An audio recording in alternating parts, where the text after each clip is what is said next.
राधे राधे दोस्तों, हम आ गए एक और इंटरेस्टिंग सवाल के साथ जो कि बोर्ड 2026 में आने की बहुत ही ज़्यादा संभावना है।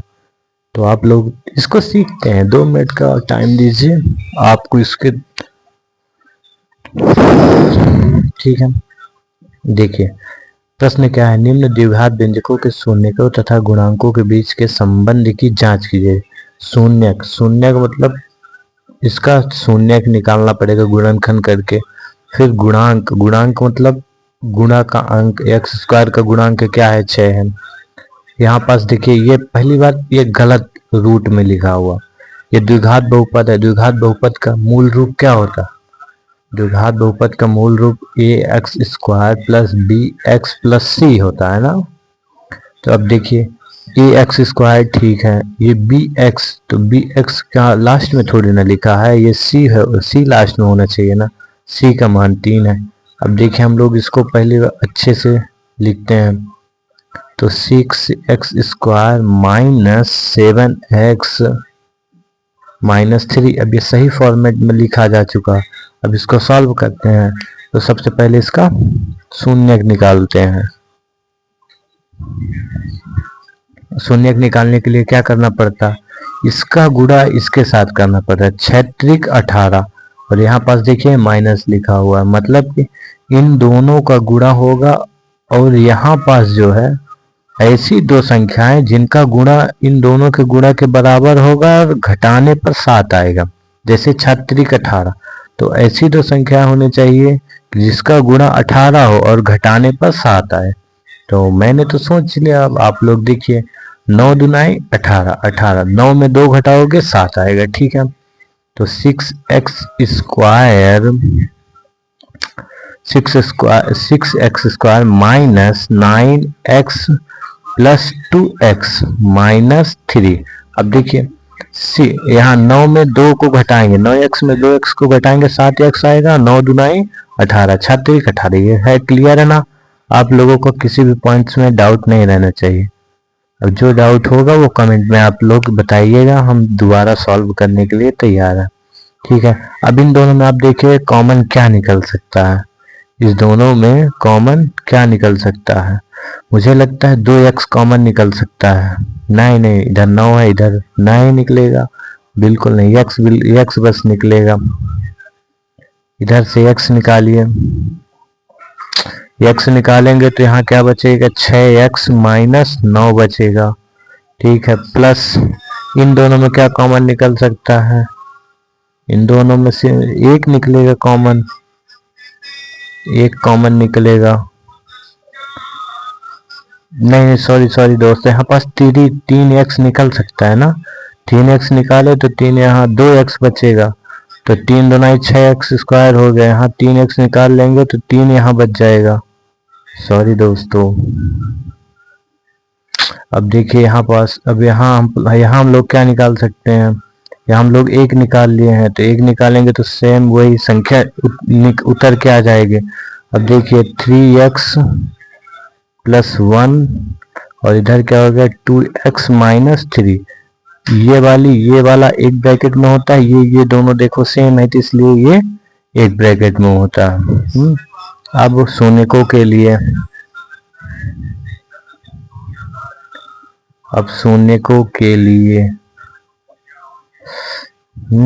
शून्यकों के लिए सबसे पहले क्या करना पड़ेगा? 2x minus 3 is equal to 0। तब x इज इक्वल टू क्या होगा? 3/2। x इज इक्वल टू क्या होगा? 3/2। अब आप लोग बोलोगे 3/2 कैसे आया? यहाँ तो -3/2 है। नहीं, ऐसा नहीं है दोस्तों, ये रफ कॉपी। इधर देखिए आप, फेयर में ऐसे लिखना है। रफ जो साइड में लिख देता हूँ उसको रफ मानिए। 2x इज इक्वल टू आप 3 लिख दीजिए। इधर माइनस है ना, इधर बराबर में 0 है, उधर ले जाएंगे माइनस प्लस में हो जाएगा। अब बताइए x इसके नीचे चला जाएगा तो 3/2 आ जाएगा ना। ठीक है, एक शून्यक ये हो गया, इसको अल्फा बोलेंगे। क्या बोलेंगे? अल्फा। अब दूसरा शून्यक निकालेंगे। द्विघात बहुपद इसलिए इसके शून्य कितने होते हैं? 2। अब देखिए दूसरा क्या है? 3x plus 1 is equal to 0। तब x इज इक्वल टू क्या होगा -1/3। अब आप लोग बोलोगे 1/3 कैसे, ये बराबर के उस पर 1 आ जाएगा तो 3x इज इक्वल टू 1, तो x इज इक्वल टू -1/3। इसका मान क्या होगा, ये बीटा। अगर आपको बस शून्यक बस निकालना हो तो ये दोनों मान आंसर हो जाएंगे। लेकिन आपका सवाल क्या बोला है कि शून्यकों तथा व्यंजकों के बीच संबंध स्थापित करना है। अब संबंध स्थापित कैसे करते हैं, ये इसके लिए दो सूत्र होते हैं, शून्यकों का योग और शून्यकों का गुणनफल। योग और गुणनफल दोनों बराबर होंगे, मतलब अल्फा का मान योग के बराबर होगा, बीटा का मान गुणनफल के बराबर होगा। जैसे शून्यकों का योग, शून्यकों का योग, ये 4 नंबर का सवाल आता है दोस्तों, तो कृपया अच्छे से करिएगा, ठीक है।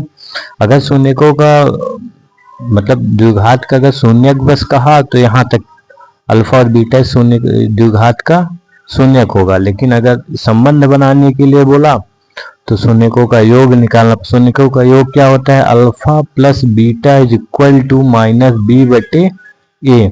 अल्फा क्या है, अल्फा 3/2 है। बीटा क्या है, बीटा -1/3 है। ये -b कहाँ है, -b क्या है, 7 है, और a क्या है, 6। यहाँ तो -b का मान क्या है, -7, a का मान क्या है, 6, ठीक है।